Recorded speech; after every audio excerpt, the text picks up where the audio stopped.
Another technology that we used in the production of our opening was Final Cut Pro. This software was used solely for editing, as it was able to cut and stick images or shots together to create a film. As the editor, I found it quite difficult to use at first because I had never used this software before, and I was new to editing altogether. I learned that this technology was good for being able to change the look of shots and add many effects to alter or change the footage. I liked the way that Final Cut Pro was mostly self-explanatory because it helped me edit in an easy and effective way. For example, I found it difficult to cut at first when I tried it, so all I needed to do was go to the help window and search in my problem. I learned a lot from Final Cut Pro because I pressed on in trying to learn the new ways to edit and the different effects and how they look in our film opening. This screenshot shows a picture of the help mechanism that Final Cut Pro uses to help people who are stuck. I found this useful as I was relatively new to the software. This screenshot is of a blade skimmer that was used to cut the images. It served many purposes on our opening, such as cutting the long shots that we had and making them more concise. But also it helped with getting rid of unwanted parts that would break the illusion our opening was trying to create. Finally, the last technology that we used was the websites that we used to research our companies and to acquire the music for our opening. This was one of the technologies that I knew how to work. Websites were easy to navigate and I knew where to go because all I needed to do was type in an eerie music or tense music. I learned that finding royalty-free music or sound tracks was more difficult than I initially anticipated because many sites were protected by copyright laws. This posed a problem for me because we wanted a certain type of music in our opening, and it was difficult to attain. I learned a lot from using certain websites to get my music, because it was a lot more harder than I thought, especially since most websites required payment. The media institution that might distribute our media product would be Maxim Media.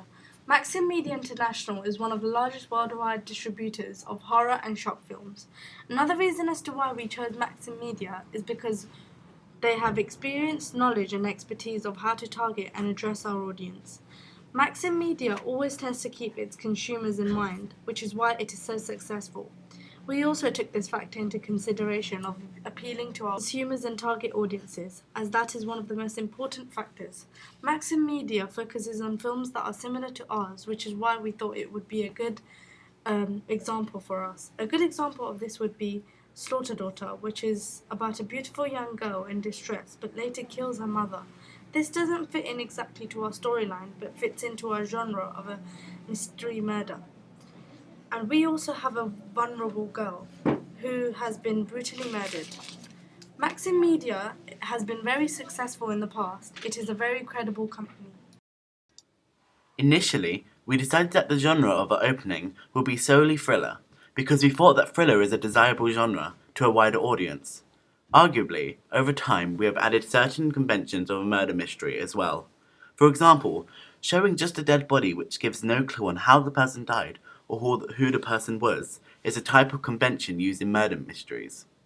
This is an enigma code.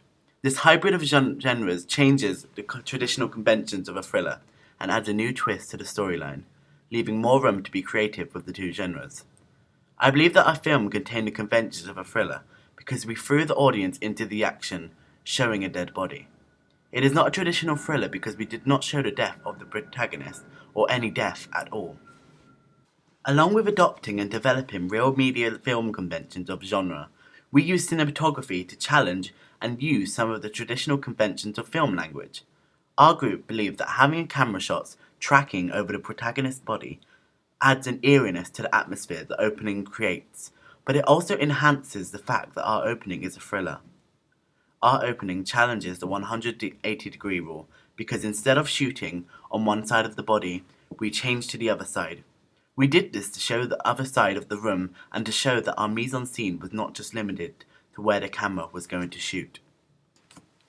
We also challenged the thriller genre by adding a second genre, murder mystery, making our opening a hybrid. The reason why this challenges the conventions of a thriller is because a thriller is a dominating genre that should not be mixed with other genres. We believe that this element of a hybrid helps to engage the audience, making them want to watch on. Finally, we used mise-en-scene to create realism in the lab and to create the illusion that we were really operating on the protagonist. Our mise-en-scene adds to the genre of thriller because we were trying to create the clinical setting of an autopsy lab to create a sense of tension for the audience. Looking back at our preliminary task, I think we learned quite a lot. And the one thing we did learn was making sure our film flowed continuously. This was one thing which was stressed on while we made our prelim videos. Whilst making our prelim footage, the camera wasn't suitable, therefore causing the camera to go in out of focus. We encountered this problem whilst filming our autopsy scene where we were tracking over the body and the camera jolted, which made it go out of focus for a second. We fixed this problem by filming a second time with a more stable tripod. In our prelim footage, we thought that keeping to the 180-degree rule would be sensible because otherwise it would confuse the audience and break the illusion we were trying to create for the audience. However, in our film opening, we challenged this by breaking the 180-degree rule so our audience is able to see the mise-en-scène. This was effective because it shows that we have thought about our mise-en-scène carefully. In our film opening, we decided that it would be prudent to reduce the amount of dialogue as it will take the effectiveness of our opening and break the illusion that we were trying to create. Instead, we thought adding a voiceover to tell the story would be better so it doesn't look artificial. This voiceover was effective because it told the story in a way that adding dialogue could not do. Initially, in our prelim, we were limited to use simple shots because of our technology was limited and our knowledge of cinematography was limited. While making our opening, we made sure that the shots we used were not only complex but conveyed a meaning. We showed this in one of our shots where there was a close-up of our main protagonist with a dead expressionless face. We thought that including this close-up would show the emotions of our protagonist, creating a sense of sympathy between our audience.